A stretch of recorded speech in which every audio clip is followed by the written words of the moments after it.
Assalamualaikum students. I hope you all are doing well. Today we are going to discuss an important topic related to the system development. As previously we have discussed some preliminary concepts and basic concept of management information system, but right now it's very crucial to know you that how a system can develop and what are the basic stages of system development. Moving towards the point, जब हम system को build करते हैं किसी भी organisation में, we are going to launch a new system, और organisation जो है वो they are trying to find और adopt the new system according to the modern requirement. Just like हम बात करते हैं आजकल organisations they are trying to adopt the ERP यानी enterprise resource planning. So this is a software which is actually updated based on the new data requirements and new technological equipped with the new technological techniques and tools.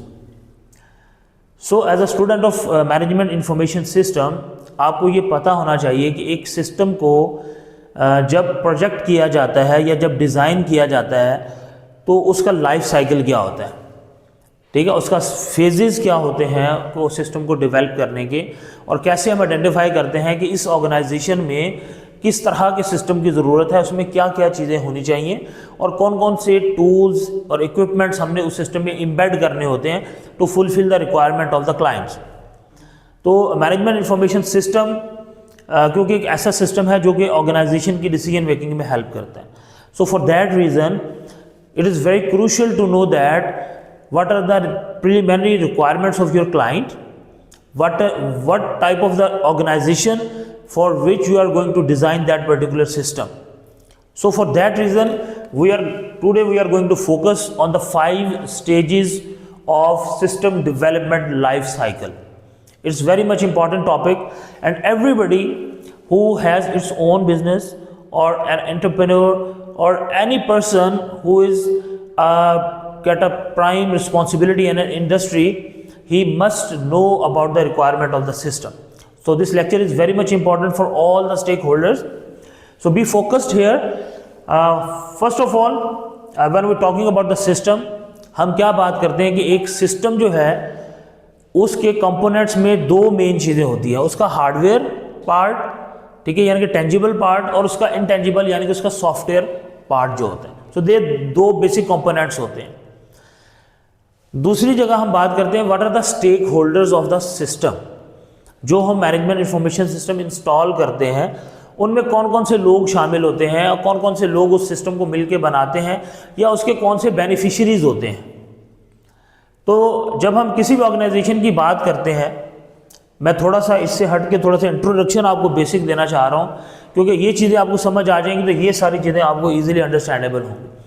किसी भी organisation में फैसला करने के लिए जैसे directors होते हैं, ठीक है, स्टीयरिंग कमेटी होती है, टॉप लेवल मैनेजमेंट होती है जो फैसला कर रही होती है कि हमने ऑर्गेनाइजेशन के अंदर क्या चेंज लेके आना है और क्या चीज़ डेवलप करनी है.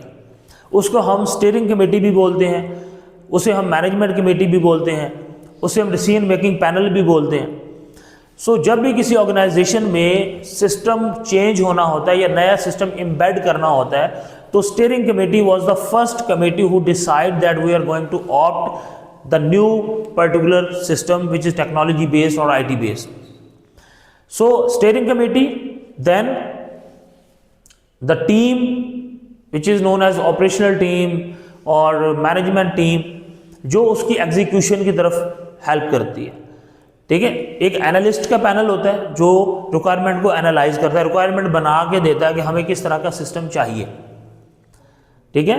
तो ऑर्गेनाइजेशन की टॉप मैनेजमेंट, उसकी इंफॉर्मेशन टेक्नोलॉजी की टीम, फिर उसके हर डिपार्टमेंट में से एक ऑपरेशनल टीम बनती है जो कि हर डिपार्टमेंट के एक मेंबर उसमें शामिल होता है, जो एक्चुअली जो सिस्टम बनाने वाले होते हैं उनको बता रहा होता है कि हमारे हर डिपार्टमेंट की हर मॉड्यूल की क्या रिक्वायरमेंट होगी. HR वाला बंदा, HR मैनेजर जो है, फाइनेंस मैनेजर जो है, मार्केटिंग मैनेजर, सेल्स मैनेजर, ये सारे उस कमेटी में शामिल होते हैं और ये बता रहे होते हैं कि हमारे हर मॉड्यूल में हमें क्या क्या चीज़ कस्टमाइज चाहिए और क्या क्या चीज़ हमने उसमें ऐड अप करनी है, ठीक है. इसी तरह आपके पास आपकी जो ऑर्गेनाइजेशन के एम्प्लॉयज़ हैं, ठीक है, वो इसका एक स्टेक होल्डर होते हैं, जो यूज़र्स हैं आपके सिस्टम के, जिन्होंने उस सिस्टम को इस्तेमाल करना है. उसमें डाटा एनालिस्ट हैं, उसमें वेब डेवलपर्स हैं जो सिस्टम को क्रिएट कर रहे होते हैं, ठीक है, डाटा एनालिस्ट जो डेटा एनालाइज कर रहे होते हैं, ठीक है। तो आपके जो है एप्लीकेशन मैनेजर, सॉफ्टवेयर जो है वो डेटाबेस जो मैनेजर आपके होंगे ऑर्गेनाइजेशन में, जो आपके डाटा स्टोरेज मैनेजर होंगे, ठीक है, जो ऑपरेटिंग सिस्टम जो हेड होगा, यानी कि पूरा आईटी का जो डोमेन है वो सब लोग इसके प्राइम स्टेक होल्डर्स होते हैं, क्योंकि उन्होंने सिस्टम को क्रिएट करवाना होता है, रिक्वायरमेंट बतानी होती है, ठीक है। टॉप मैनेजमेंट क्या करती है, सजेस्ट करती है कि यस वी आर एग्री, हम सिस्टम लेके आते हैं। ऑपरेशनल टीम जो है वो कस्टमाइजेशन की रिकमेंडेशंस प्रोवाइड करती है, और जो आईटी टीम है यानी कि जो सिस्टम डेवलप करने वाला डिपार्टमेंट है, उसमें वेब डेवलपर हो, उसमें सॉफ्टवेयर इंजीनियर्स हो, उसमें एप्लीकेशन मैनेजर हो, उसमें डाटा एनालिस्ट हो, ये सब लोग मिलकर सिस्टम को रिक्वायरमेंट के मुताबिक क्या करते हैं, उसको डिज़ाइन करते हैं, और फिर उसकी इम्प्लीमेंटेशन टीम होती है जो उसको इम्प्लीमेंट करती है, और फिर सिस्टम को ऑर्गेनाइजेशन का हिस्सा बना दिया जाता है, राइट। सो ये उसका कोई बेसिक कॉन्सेप्ट जो मैंने आपको डिस्कस किया। अब हम यहाँ पे बात करते हैं, जब रियल लाइफ में आप कभी भी किसी ऑर्गेनाइजेशन में एक सिस्टम लेके जाते हो, उसे एम्बेड करते हो या बनाते हो, तो उसका पहला फेज होता है प्लानिंग। कौन सा फेज होता है, प्लानिंग। जैसे हमने अभी स्टीयरिंग कमेटी का क्या काम है, टू प्लान है, ठीक है, प्लानिंग करनी है कि हमें जो है वो ऑर्गेनाइजेशन की रिक्वायरमेंट के मुताबिक कौन सा सिस्टम लेके आना है। हम अगर बिजनेस ऑर्गेनाइजेशंस की बात करें तो SAP one of the most expensive system इस टाइम जो यूज़ होता है मैनेजमेंट इंफॉर्मेशन सिस्टम के तौर पे। उसके बाद ERP है, ठीक है, वो एक पूरा इंटरप्राइज रिसोर्स प्लानिंग का एक सॉफ्टवेयर है। इसी तरह बहुत सारे अकाउंट्स के सॉफ्टवेयर्स हैं, सेल्स के सॉफ्टवेयर्स हैं, मार्केटिंग के सॉफ्टवेयर्स हैं, तो ये हर तरह का सिस्टम जो है इंप्लीमेंट होता है। The first phase is planning, हमने प्लान करना है, और प्लानिंग में सबसे पहले जो इंपॉर्टेंट चीज़ है वो हमने करना है, जो उसका फर्स्ट फेज है वो है आपका रिव्यू ऑफ द प्रोजेक्ट, ठीक है।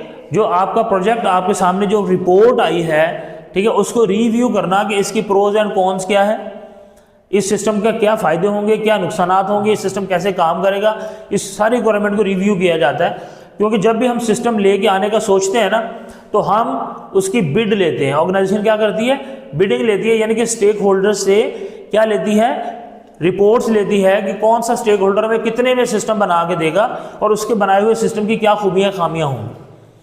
तो वो जो डिफरेंट क्लाइंट्स आपको, डिफरेंट जो वेब डेवलपर्स हैं, डिफरेंट कंपनीज हैं, वो आपको जब बिड देती हैं तो आप उसको फिर रिव्यू करते हो।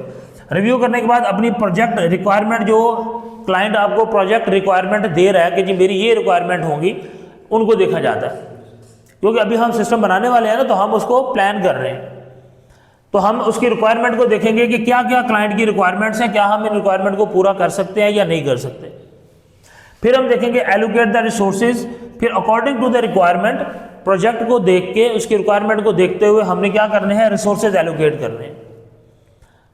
वन अनदर इंपॉर्टेंट थिंग कि कौन कौन से resources, technical resources, human resources और फाइनेंशियल रिसोर्सेज, यानी कि सिस्टम के लिए बजट भी निकालना है हमने, ऑपरेशनल टीम्स भी बनानी है, ठीक है, और उसके साथ साथ हमने इसको क्या करना है कि जो टेक्निकल सपोर्ट चाहिए होगी, हार्डवेयर चाहिए, सिस्टम चाहिए, सर्वर चाहिए, ठीक है, स्पेस चाहिए जहाँ पे अपने सर्वर इंस्टॉल करना है, डेटाबेस स्टोर चाहिए वहाँ पे, तो वो सारी तीनों तरह के रिसोर्सेज आपने एलोकेट करने हैं सिस्टम को, ठीक है। तो ये आपका यहाँ पे आपके एलोकेशन ऑफ द रिसोर्सेज में आता है।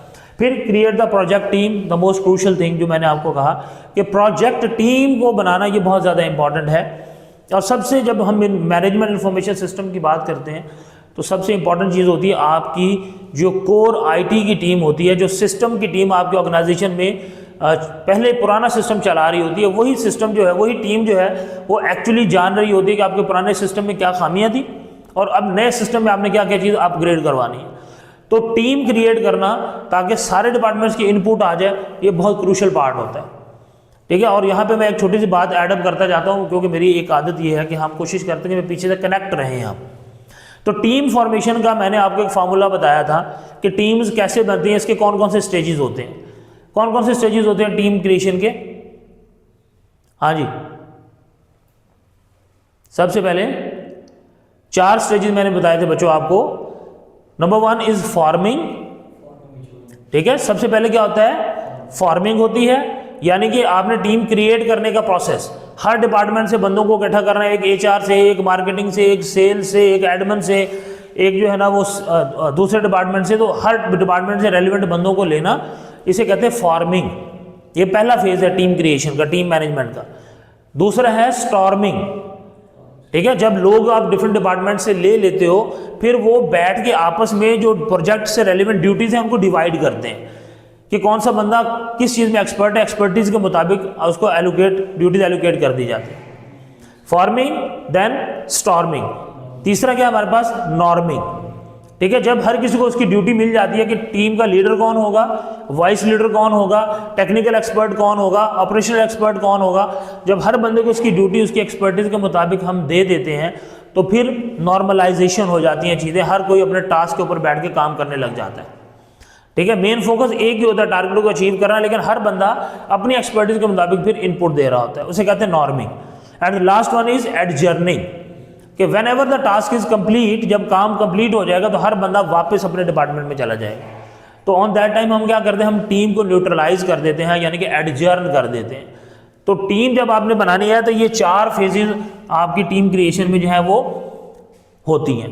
तो यहाँ पे हमारा फेज 1 कंप्लीट हो जाता है, जिसे हम प्लानिंग का फेज कहते हैं। तो हम एक टीम बना देते हैं जो सिस्टम को इंप्लीमेंट करती है। Coming to the phase 2, this is called analysis, ठीक है। अब ये एनालिसिस का फेज है। अब एनालिसिस ये और भी क्रूशियल फेज है। जब हम टीम बना देते हैं, अब हमने एनालाइज करना है प्राइमरी रिक्वायरमेंट्स, सेकेंडरी रिक्वायरमेंट्स क्या है, सिस्टम किस तरह का होना चाहिए। तो इसमें सबसे पहले मेन हमारा कंडक्ट द इनिशियल रिसर्च।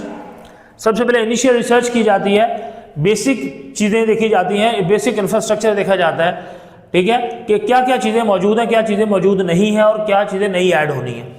उसके बाद जब हम बेसिक रिसर्च से जो हमारे पास रिकमेंडेशन आती हैं, उसके बाद एक डिटेल सर्वे करवाया जाता है।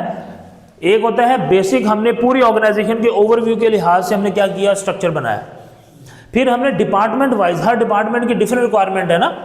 मैनेजमेंट इंफॉर्मेशन सिस्टम जब बनता है तो हर डिपार्टमेंट का मॉड्यूल अलग होता है, ऐसी है ना। HR का मॉड्यूल अलग होता है क्योंकि उसकी रिक्वायरमेंट अलग होती हैं।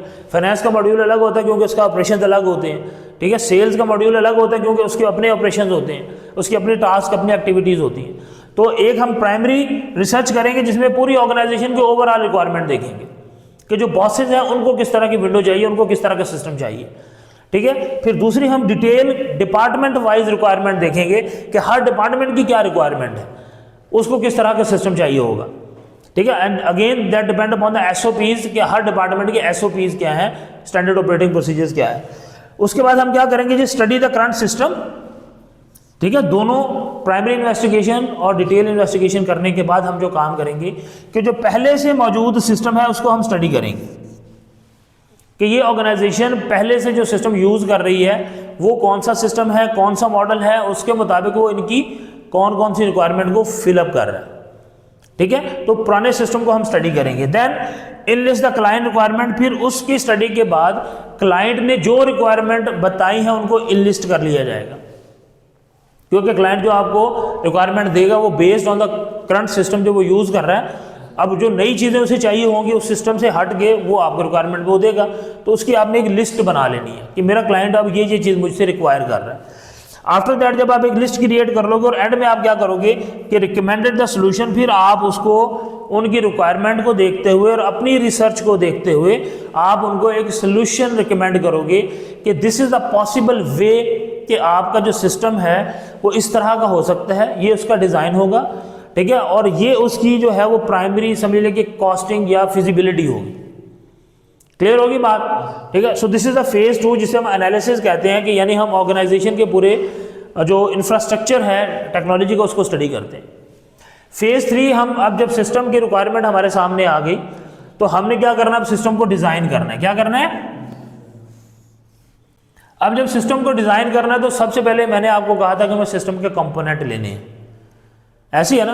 और कंपोनेंट कौन कौन से होते हैं, 2 तरह के, हार्डवेयर और सॉफ्टवेयर, ठीक है। तो first of all we need to buy hardware and software system, जो सिस्टम की रिक्वायरमेंट है हम उसे खरीदेंगे अकॉर्डिंग टू द जो यहाँ पे हमने चीज़ें फाइनल की हैं सोल्यूशन के अंदर। वो सोल्यूशन जब अप्रूव हो जाएगा तो उसके अकॉर्डिंग हम फिर सिस्टम डिज़ाइन करना शुरू करेंगे और हम फिर बाय करेंगे कि हमें कितनी पावर के सिस्टम चाहिए, कितनी नेटवर्किंग केबल्स चाहिए, कितने हमें नोड्स चाहिए, कितने कनेक्शन पॉइंट चाहिए, टेक्निकल इक्विपमेंट्स क्या चाहिए हमें, ठीक है।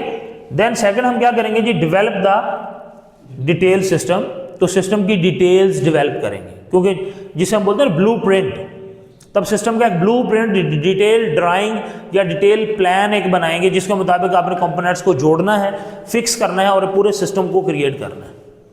ठीक है, वहाँ पे आपको जो जो चीज़ें चाहिए होंगी, ठीक है, चाहे वो नेटवर्किंग की हैं, चाहे वो डाटाबेस की हैं, डाटा मैनेजमेंट की हैं, डाटा स्टोरेज की हैं, वो सारी आप उनको सिस्टम को कंपोनेंट्स को इकट्ठा कर लेंगे। ये आपका डिज़ाइन का फेज़ हो जाएगा। देन फेज़ 4 आपका है वो है इम्प्लीमेंटेशन। ठीक है, आपने अप्रूवल लिया, आपने चीज़ों को एनालाइज कर लिया, सिस्टम को डिज़ाइन कर लिया, अब बारी आती है उस सिस्टम को इम्प्लीमेंट करना है, ऐसे है ना, यानी कि एग्जीक्यूट करना है। तो ये एक और बड़ी जो है कि one of the crucial stage, जब आप इम्प्लीमेंट करते हो सिस्टम को तो आपको बहुत ज़्यादा रेजिस्टेंस भी फेस करनी पड़ सकती है बाज़ औक़ात। क्यों? क्योंकि बहुत सारे आपके ह्यूमन रिसोर्सेज ऐसे होंगे जो कि नॉन टेक्निकल होंगे, पुराने सिस्टम पे वो ट्रेंड होंगे, लेकिन नए सिस्टम को उनको दोबारा सीखना पड़ेगा। But they are in the age कि वो नई चीज़ें सीख नहीं सकते होंगे या सीखना चाह नहीं रहे होंगे, या हो सकता है कि नया सिस्टम इतना कॉम्प्लिकेटेड हो कि जो ओल्ड एज के लोग हैं वो उसको सीख ना सके और सिस्टम उनको एलिमिनेट कर दे, क्योंकि वो डिपार्टमेंट से इररेलेवेंट हो जाएंगे। जैसे हमने देखा अपना कोविड-19 के बाद जो लोग 80s में भर्ती हुए थे एजुकेशन डिपार्टमेंट में, तो कोविड-19 के बाद जब ऑनलाइन क्लासेस का सिस्टम शुरू हुआ तो उन सब लोगों को ना कंप्यूटर यूज़ करना आता था, ना जूम का इस्तेमाल आता था, ना उन्होंने गूगल मीट का भी यूज़ किया था। ठीक है, तो उससे क्या हुआ, हमारा जो एजुकेशन सिस्टम है ड्यूरिंग द कोविड-19 कोलैप्स कर गया था। 2 साल क्लासें नहीं हुई और बच्चों को बगैर एग्जाम के पास करना पड़ा, जिसका खमियाजा आज तक यूनिवर्सिटी भी भुगत रही है और कौम भी भुगत रही है कि बच्चों का टीचिंग और स्टडी एटीट्यूड ही ख़त्म हो गया। तो अगर हमारे रिसोर्सेज जो है वो रेलिवेंट टू द सिस्टम रहते, हम उनको कंटिन्यूसली अपग्रेड करते रहते, तो उनको कम से कम टेक्नोलॉजी का इस्तेमाल आता। तो जब सिस्टम इंप्लीमेंट होता है तो नई टेक्नोलॉजी जब भी किसी ऑर्गेनाइजेशन में आती है तो जो सबसे पुराने लोग हैं उसको रेजिस्ट करते हैं, क्योंकि उनको नई चीज़ सीखनी पड़ेगी जो वो सीखना नहीं चाहते। तो इंप्लीमेंटेशन में सबसे पहला है develop the programs. Program develop करने हैं आपने डिपार्टमेंट वाइज। दूसरा आपने क्या करना है, इंस्टॉल न्यू सिस्टम, इंस्टॉल करना है और टेस्ट करना है जो नया सिस्टम आप लेके आए हैं। ठीक है, जो उसके प्रोग्राम है वो सेट करें, सेट करने के बाद उसको इंस्टॉल करें और उसको टेस्ट करें ताकि आपके पास फीडबैक आए। ठीक है, जब हम उसको टेस्ट करेंगे तो बहुत सारी चीज़ें हमें नई सीखने को मिलेंगी सिस्टम को चलाने के बाद। और then train the client users, जो सिस्टम के यूज़र्स हैं उनको ट्रेन करना है। जैसे हम लोग ERP अपने ऑर्गेनाइजेशन में लेके आ रहे हैं, तो जब हम ERP इंस्टॉल कर लेंगे then we are going towards the training of the whole department. जितने हमारे पास रिसोर्सेज हैं जो सिस्टम के बेनिफिशियरीज हैं उन सबको बेसिक ट्रेनिंग देनी होती है कि सिस्टम जो ये काम कैसे करेगा, इसकी बेसिक ट्रेनिंग्स सारे मॉड्यूल्स के ऊपर हम डिपार्टमेंट वाइज देते हैं। Last one, convert to the new system. जब आप रिसोर्सेज को ट्रेन कर लेंगे फिर उसको एग्जीक्यूट कर देंगे कि अब हम पुराने सिस्टम को रिप्लेस करके अब सारा काम हमारा नए सिस्टम के मुताबिक होगा। ठीक है, तो हम उसको conversion stage of the system कहते हैं। Last is support. And what is the support system? This is very much crucial for you people. हम बिजनेस में एक टर्म यूज करते हैं आफ्टर सेल सर्विस। चीज़ को बेचने के बाद जब तक उसकी वारंटी या गारंटी है तो हम जो सर्विसेज का एक मुआहिदा करते हैं, ठीक है, उसे हम आफ्टर सेल सर्विस कहते हैं। सेम यहाँ पे जो सपोर्ट डिपार्टमेंट है ये क्या कर रहा होता है, सिस्टम में कोई भी प्रॉब्लम आता है, कोई भी इशू आता है, ठीक है, कोई चीज़ समझ नहीं आती है, कोई एंट्री रुक जाती है, ठीक है, कहीं पे सिस्टम काम करना छोड़ देता है, तो सपोर्ट डिपार्टमेंट या टेक्निकल असिस्टेंस डिपार्टमेंट जो है वो उस एरर को रिमूव करता है। ठीक है, तो इसमें सबसे पहले चीज़ क्या है, पोस्ट रिव्यू आपने इस सपोर्ट डिपार्टमेंट ने लेना होता है कि जब आपने सिस्टम को एग्जीक्यूट कर दिया तो उसके बाद सिस्टम की परफॉर्मेंस क्या रही है, तो उसका इम्प्लीमेंटेशन के बाद रिव्यू आता है कि डिफरेंट डिपार्टमेंट्स ने इसके ऊपर क्या राय दी है, क्या उनकी जो SOPs है वो ये सिस्टम पूरा कर रहा है या नहीं कर रहा। जब आपके पास पोस्ट रिव्यू आ जाता है देन फाइंड द एरर्स। फिर उस रिव्यू में से जो जो एरर्स हैं उनको आपने कलेक्ट करना है कि ये इस डिपार्टमेंट में ये मसला आ रहा है, इसमें ये मसला आ रहा है। वो सारे एरर्स जब आपके पास कलेक्ट हो जाएंगे तो फिर आप क्या करेंगे, करेक्ट द एरर्स। उन एरर्स को आप सही करेंगे, जो सपोर्ट डिपार्टमेंट है उन एरर्स को करेक्ट करेगा। ठीक है, सिस्टम को दोबारा चलाएगा, दोबारा लाइव करेगा और एंड में आपके पास क्या है जी कि जो सिस्टम है वो आपके प्रोग्राम जो है ना वो एग्जीक्यूट हो जाएंगे। तो अब ये सारी की सारी सिस्टम की परफॉर्मेंस एंड में आप चेक करते हो। तो जब आप ये सारे फेजेस से गुजर जाते हो ठीक है, तो आप एक नया सिस्टम सक्सेसफुली ऑर्गेनाइजेशन में लॉन्च कर सकते हैं। Now you are ready to launch the new system. तो ये एक पूरा सिस्टम डेवलपमेंट लाइफ साइकिल हम इसको कहते हैं कि कहाँ से सिस्टम बनना शुरू होता है, यानी कि आइडिया से लेके एग्जीक्यूशन और परफॉर्मेंस चेक तक आपका जो सिस्टम है पूरा वो इन्हीं स्टेजेस से गुजरता है। तो आप आफ्टर योर ग्रेजुएशन, आप चाहे बिजनेसमैन हैं, खुद बिजनेसमैन है, चाहे आप कहीं जॉब कर रहे हैं, चाहे आप कोई एंटरप्रेन्योर हैं, या आप कोई नया सिस्टम ऑर्गेनाइजेशन में लेके आना चाह रहे हैं, तो यही फेजेस हैं बेसिक जो इम्प्लीमेंट होते हैं। ठीक है, इसी में आपका जो सिस्टम है पूरे का पूरा वो डेवलप होता है इन्हीं फेजेस के दौरान। तो हर किसी को, चाहे वो एंटरप्रेन्योर है, बिजनेसमैन है, बिजनेस ग्रेजुएट है, he must know these 5 basic stages of the system life cycle: planning, analysis, design, implementation and support. So any question from your side? Okay, thank you.